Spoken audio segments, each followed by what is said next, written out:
বাড়ির ছোট ছেলে হয় সবাই ভাবতো ও তো এখনো ছোট, ওর কোনো চিন্তা নেই। কিন্তু কেউ জানতো না সবচেয়ে বেশি কাঁদতো সেই ছোট ছেলেটাই।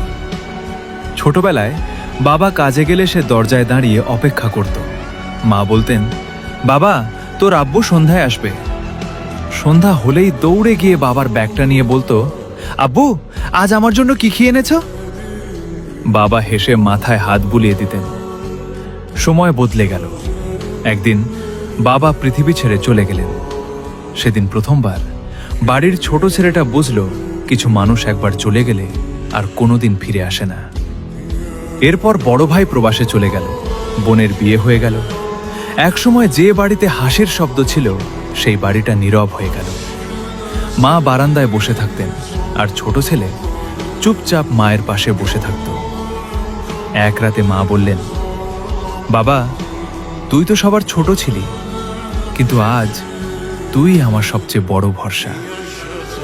এই একটি কথায় ছেলেটার বুকটা কেঁপে উঠল, কারণ সে বুঝে গেল আজ থেকে সে আর ছোট নেই। পরদিন থেকেই সে কাজ শুরু করল, নিজের স্বপ্নগুলো এক এক করে গুটিয়ে রাখল। কারণ মায়ের ওষুধ কিনতে হবে, সংসারের খরচ চালাতে হবে। বড় ভাই দূরে, বাবা নেই। এখন এই বাড়ির আলো জ্বালিয়ে রাখার দায়িত্ব তার।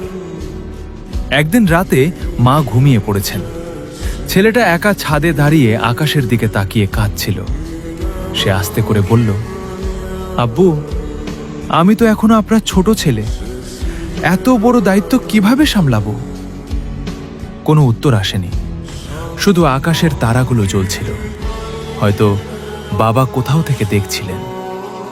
আজ মানুষ তাকে বলে, তুই অনেক শক্ত ছেলে, কিন্তু কেউ জানে না বাড়ির ছোট ছেলের চোখের পানিগুলো সবচেয়ে বেশি লুকিয়ে থাকে।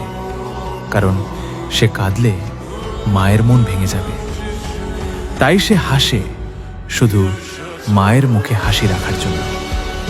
হে আল্লাহ, যেসব ছোট ছেলে অল্প বয়সে পরিবারের দায়িত্ব কাঁধে তুলে নিয়েছে তাদের শক্তি দিন, হালাল রিজিক দিন এবং তাদের মা বাবাকে সুস্থ রাখুন। আমিন।